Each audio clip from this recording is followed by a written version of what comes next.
The Tom Woods Show, episode 674. Prepare to set fire to the index card of allowable opinion. Your daily dose of liberty education starts here. The Tom Woods Show. Hey everybody, it's almost that time. Bob Murphy and I are putting on the event of the year. It's the Contra Cruise, setting sail in October 2016. We've got game show style games in store for you. We got music and karaoke. We got great fellowship sessions, a live recording of the current episode of Contra Krugman, and much more. So check it out at contracruise.com. Hey everybody, Tom Woods here. We're talking today about what to do when you get pulled over by the police. And we're getting the perspective of former Deputy Sheriff Eddie Craig of Rule of Law Radio. We'll talk more about that in a minute. But before I continue here, I want to just say a quick word. I noted a bunch of episodes ago that one of our daughters had a real health scare, and I don't think I told you what happened or how it all turned out. She's fine now. I realized that when I was out of town last weekend, people were asking me, well, whatever happened with your daughter? And I thought, well, I posted an update on Facebook, but I forgot that I hadn't said anything on the show. And in fact, the update I posted on Facebook allowed 10,000 people to see that, whereas 145,000 had seen the initial thing about what was wrong with her. So anyway, I just want you to know she's alive and well and doing very well, and we appreciate all the kind words and thoughts and prayers that we received. But before I talk to Eddie Craig, if I didn't say this now, I was never going to remember to do it. So daughter number 4 out of 5 is doing well. She's doing very well. So there we go. All right, let's turn to Eddie Craig. Eddie, welcome to the show. Thank you for having me, Tom. I've done a number of episodes on the police, but I've never really done one on what do you do when you're stopped kind of thing. Well, I did do a couple of episodes on checkpoints. I had Warren Redlick on, and he's done quite a bit on the checkpoint thing. But I'm talking about, suppose I'm speeding along on the highway, and when I say speeding along, I mean that literally. I'm actually speeding along, and I get stopped. Now, I've been listening to, as I just told you, I've been listening to your audio pretty much for 24 hours straight. So even though I kind of know your answers, I want to ask you more about your answers. Let's say I'm speeding along. Let's say it's a 55 and I'm going 70, and I see those red and blue lights behind me. Tell me what I should do, and tell me maybe what the average person is doing that's a mistake. Well, of course, being the habits of law enforcement these days is to shoot first and ask questions later. So you do, of course, pull over, but you want to do it in a place where you've acknowledged the officer either by waving at them, turning on your emergency signals and flashers or whatever, and pulling over at the closest public safe place that you can. And you definitely want it to be public these days. You don't want to pull over just anywhere. But they're always looking for ways to up the ante by accusing you of things, even when they know for a fact you're not trying to evade them. They'll say that regardless. But my habit is to pull over in a safe public place, let them know that that's what I'm doing. But once they come up to the window, don't answer questions. The more you talk, the worse things are going to be, and the more they will do what they're doing to dig. What most people don't understand is that an officer's first job when he gets you pulled over for a traffic stop is to attempt to escalate that stop to either a DUI or a drug bust. He doesn't care about the traffic. That's just his premise for pulling you over. His real goal is to get inside that car and see what else he can find. So even when I'm clearly going over the speed limit, you're telling me that by and large there's some ulterior motive for pulling me up? I've never had anybody look through my car. They give me the ticket, they've made their $150, and they move on. Yeah, it's true that in the training, that's what they are taught to do. I am an ex-deputy. I've been through this. They are taught to find ways to keep the person in the car talking and answering questions that will allow them to continue their fishing expedition. That's one of the reasons why when an officer walks up, he goes, "Hi, do you know why I stopped you?" He's first off trying to get you to make an admission, whether you realize that's what you're doing or not. And then he's got you for that at a minimum. Then as you're talking, you can say, well, yeah, I just came from a party and I'm on my way home. And you go, oh, really? Were you drinking at this party? Were there drugs at this party? Do you have anything in the car that I should know about? that you want to tell me about? These are all questions to escalate that stop if you make the mistake of answering them or answering anything in a way that will allow him to infer those things. But on the other hand, aren't there some things that I could say that would make it less likely that I'd wind up getting a ticket? Maybe I'd just get a slap on the wrist instead. Is there nothing I can say? That is always up to the individual officer. The officer is going to do what he's going to do regardless of what you say or do. He'll have his own motives for why he tickets you or why he doesn't. For instance, when I was a deputy, I refused to write tickets. I would not write tickets to anyone. If I had to stop someone for anything, it was because they were doing something that was dangerous. If it wasn't actually criminal, I would say, look, don't do that, okay? Not every guy out here is going to let you off with this, knowing full well you shouldn't be doing that, but I also know it doesn't apply to you. So I'm just trying to give you a heads up. It's like, for instance, here in Texas, it's perfectly lawful to carry a handgun inside your car when you're traveling around, and you'll have a cop that'll ask you if you have any guns in the car, even though it's none of his business, and he's not stopping you for anything relating to that. Yet, if you tell them you have one, they're going to get you out of that car, they're going to take the gun, and they're going to go run it on their computer.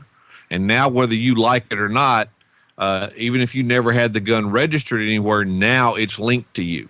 So they're always looking for ways to get their hands into something. Tell me about the script that you wrote in which you're describing what a motorist might say when pulled over and what the policeman is likely to say in response. Give me the gist of that and what the value of it is. Why would I want that? The transportation script is based upon United States Supreme Court case law. And what it is there for is to help you understand exactly how your rights are being violated in these so-called traffic stops. That everything that these officers do is meant to trick you into something they can actually arrest you for. Now, what most folks don't know about the law here in Texas is that the way the statute is written, the moment the officer turns on the lights on his cruiser, you are in a custodial arrest. We even have case law here from 2008, case called Aziz v. State, where the Texas Court of Criminal Appeals ruled that is the case. Now, as someone that is in actual custody during the stop, this officer had to reach the what they call probable cause. A warrantless arrest can't be done under suspicion. It can only be done under probable cause. And he has to be able to articulate the facts that probable cause is based on if you ask him to do so. Most of these officers can't. They're stopping you based upon a traffic infraction that here in Texas they treat as criminal, even though it's absolutely not criminal under any common law perception. There's no victim. There is no intent. None of those things exist in these so-called traffic offenses. Yet they use that to seize and arrest you. And the more you talk while you're in custody, the worse things can get very, very quickly, because the courts have said that a person that is in custody that has been apprised of their rights, which is something else they don't ever do in these traffic stops, anything they say can be used against them because it's made willingly and knowingly. It's voluntary. So the script is there to teach you that by opening your mouth and answering the questions this officer has, you are actually potentially confessing to additional crimes or additional things that they can use against you when you have the right to remain silent, and you should be exercising it. I'm sure you saw the news story here recently where the female attorney up in New Jersey was pulled over. The officer asked her several things, and she says, I declined to answer. He pulls her out and charges her with obstruction, and then proceeds to read her right to remain silent, which as an attorney was all she was exercising to begin with. There's a lawsuit that's going to be enormous. Right. I did actually hear that. Now, I'm looking here at a site that's been using some of your transportation scripts. Okay, tell me this. Let's act it out. How about you be the officer and I be the person? I'm a regular guy. I don't know any of the ins and outs, and you show me the mistakes I'm making. You want to do that? Can you do that? I can do that, and I'll show you just how quickly an officer can take something you say, twist it, and escalate this situation on you. Oh, this will be fun. This will be fun. All right, so I'm driving along. I've just rolled down my window, and you say to me, "Excuse me, sir, do you know why I've pulled you over?" No, officer, I do not. Well, you were going 85 back here, and this is a 60-mile-an-hour zone. Do you have some particular emergency reason that you're going so fast on this stretch of highway? Oh, jeez, I already feel like I'm going to make a mistake here. No, I guess not. So do you realize what a public safety hazard is for you to travel down this road in that manner and endanger the public? Well, I mean, I understand that, but it does seem like the flow of traffic was at about that speed. The speed limit, however, is 60 regardless of the flow of traffic. You understand that, right? You saw the sign. Yes, I do. I didn't see the sign, but I'm sure you're telling me the truth. Now, when you said, yes, I do right there, you just confessed to knowing you had done it wrong. Ah, okay. All right. Smart. All right. So the more that you talk to me, the more I'm fishing out of you. You see how this is working? So let's continue this for just a second. Okay. Excuse me, sir. I need your license, registration, and proof of financial responsibility, please. Okay. So then I hand over these things. Was that a mistake? That's an absolute mistake. But how can it be? If I give him these things, I can drive away in 5 minutes. If I don't, I got an ordeal on my hands. That may be the case, but you are waiving very important rights when you do that. That is exactly what they're counting on. They have made this system convenient to allow your rights to be violated in a way that you would much rather have that happen than stand up for them. That is exactly what this system is designed to do. So what they've done is they've made you make a choice. Would you rather leave in 5 minutes instead of sitting here? Or would you rather waive your rights and let me violate them so I can take money out of your pocket later? All right, so tell me exactly, then we'll go back to the scenario. Exactly how have my rights been violated in this encounter so far? Okay, the right to remain silent does not just limit you to not having to answer questions. It also is a right to not produce anything that can be used against you in a court of law. And everything you just produced can do exactly that. Let's say, for instance, you produced your license and yesterday was your birthday and you haven't been down to the DPS office lately to get your license renewed before it expired on your birthday. You just handed him an expired license. Now he can charge you in addition to the speeding for an expired license. Let's say that the insurance paperwork that you hand him happens to have a different car on it, or you haven't downloaded your new card yet and this one expired 2 weeks ago. He can charge you with failure to maintain financial responsibility on top of that. He can then take these documents, use the little devices in his car to scan them in and have that evidence on hand in court to be used against you. He can write in his little police report that he handed me an expired license. He handed me expired insurance. He didn't have a proper one that showed it was current. Everyone thinks that they'll go back and run this stuff and come back and say, okay, you're good, you have those. They can. That doesn't mean they will. They can make the charge and still force you to defend it in court. And here's what happens when you do that. You go to court, and instead of getting charged, you produce that you had current insurance or a current license at the time, but they still say, okay, pay us $20 administrative surcharge fee for having to deal with this case for each of those cases, and we'll drop the charges.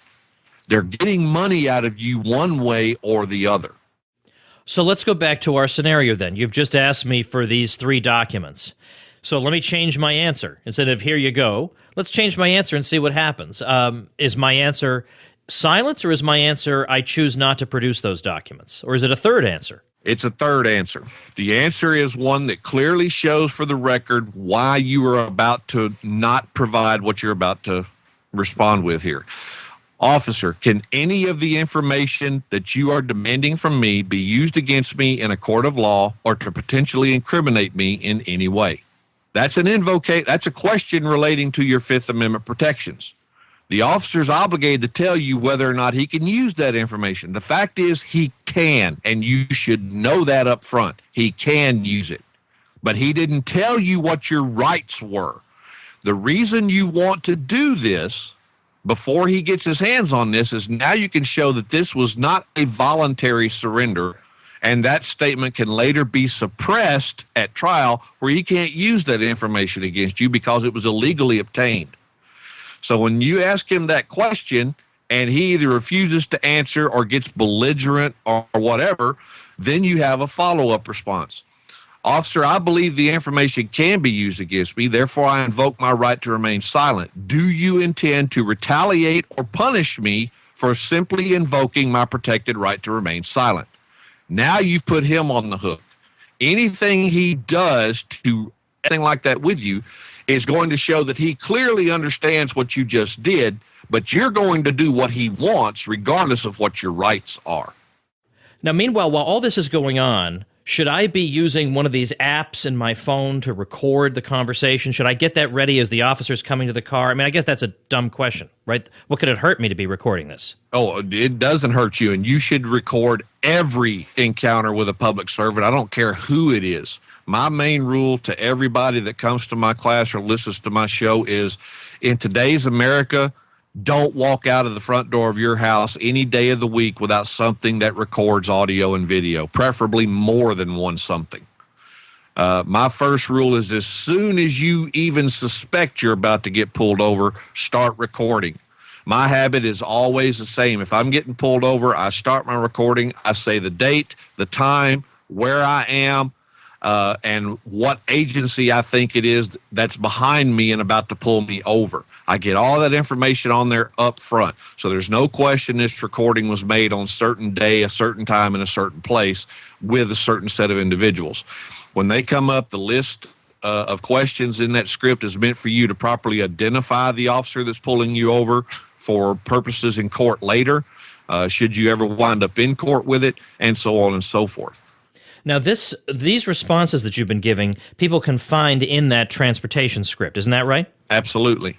And okay, so we'll link to that. Okay, and the thing that most folks need to understand about the script is not like a movie script. It's not written to be followed page by page, line by line. It is meant to be fluid. It is meant to be memorized and to educate you on your rights so that when an officer asks you something, you can jump to whatever part of the script is relevant at that question that they're asking. That way, it doesn't look like you're on drugs or drinking and didn't understand the question. You're following along and you're using the script appropriately when you jump to the place in the script that responds to what the officer's asking, like the production of those documents you mentioned. You jump to the part of the script immediately where it goes, can that information be used against me?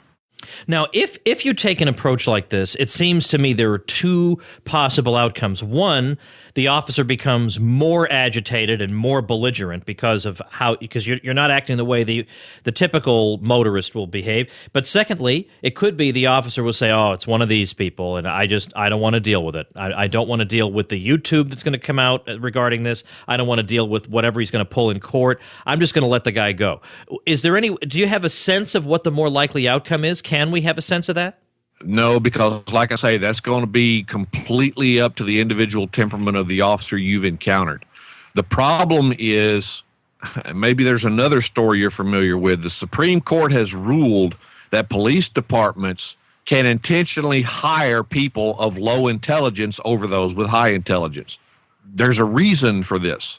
Departments want people that will follow orders and not question orders. They will do what they're told. They don't know enough to go read the actual law, and if they do go read it, they don't know enough to actually understand it. This is the biggest failing in our law enforcement agencies. They are given very, very superficial training on how to understand statutes. And that takes a little bit of practice to do and learn to do correctly. But they believe that everything they're reading, they understand, when in fact, like the general public they are charging with these things, they don't understand it any better than the general public does. And the main reason for that is because these statutory schemes use terminology that sounds and looks familiar, like you've seen 1,000 times. But the meaning that it has assigned to it in that statute is not the same as the one that you understand from common usage. That is where most people get screwed up over what a statute actually says. And that's why these laws are being misapplied to people that it never should have been applied to. And so in relation to the transportation stuff, this all goes to the fact that transportation is an occupation. It's a business. And only those that are engaged in it, at least here in Texas and the other states where that's the case, only those people are the ones that are subject to the rules and regulations in that code to be charged in the first place. But even those individuals have protected rights. Whether law enforcement wants them to have it and exercise it or not is irrelevant. They have it. So, yeah, when you exercise these rights and that cop goes off on a tangent, either getting belligerent or saying, you know what, sir, have a nice day, there's no way to know in advance unless you've encountered this cop before how that's going to come out. And that can change even with one you have encountered if, say, for instance, they're training a new rookie or they're riding with a partner. And so this time they feel like they want to show off a little bit. You just never know. But the moment you waive those rights, you need to understand you cannot get them back. All right, so let's go back to our encounter then. And let's say that I've followed your advice and I have not handed over the documents, and I asked, could these be used against me? And I'm told that yes, they could. Then how does the interaction proceed from there? Again, if the officer is willing to acknowledge you have the right to refuse based upon that, it's very simple. But most of them don't. Most of them are going to immediately respond, the law says you have to produce it on demand. And that's true. The statute says that when a peace officer, a magistrate, or certain other people demand production of these documents, you have to produce them. But what that statute does is violate the Fifth Amendment. It completely violates your right to remain silent by saying that you have to produce this when that information can be used to charge you or be used against you in some way in a court of law. It's an illegal seizure of that information, so it can be used against you, so it violates your Fourth Amendment as well. So it's just one of those things where without understanding how these statutes are being written to intentionally deprive you of rights, you may not have the courage to stand up and make that stand. But if you do understand it and you're not going to waive those rights, then you have to understand that saying that is your right. Officer, I can't provide you with that if you can use it against me. You should know that. As a peace officer, you are required to protect me, my person, and my rights. And one of my rights is the right to remain silent. All right, so I'm appealing then beyond the statute to something more fundamental than the statute in making my argument. Absolutely. And that is why that entire script is based upon United States Supreme Court case law on those specific subjects. All right. Well, so let's see. Does it matter? Okay, I guess if it's a Supreme Court, I know how things work these days. So the general principles you're talking about are generally applicable across all 50 states? Yes. No person has a different set of fundamental rights in Texas than they do in Pennsylvania or New York. They're the same across the board. So the thing, okay, so I'd like people to read your transportation script because I actually heard you more or less reading it on the air before I actually looked at it. And I thought, all right, this is a very, very interesting approach. And the thing is, I can't say that, if I've got 5 kids in the car and I have a confrontation with the policeman, it's going to scare them. I mean, they're all little kids. I so understand. There are going to be, some situations where there's discretion on the part of the driver too. That now is, Yes. There are a lot of battles I can fight in my life, but at this moment, this isn't one of them. Exactly. And the script makes that very clear. It makes it very clear that as the person that is actually there, you are the one that has to determine how far you're willing to take this. Okay, because yes, things can escalate, and the way the cops are today, you can't tell when that's going to be.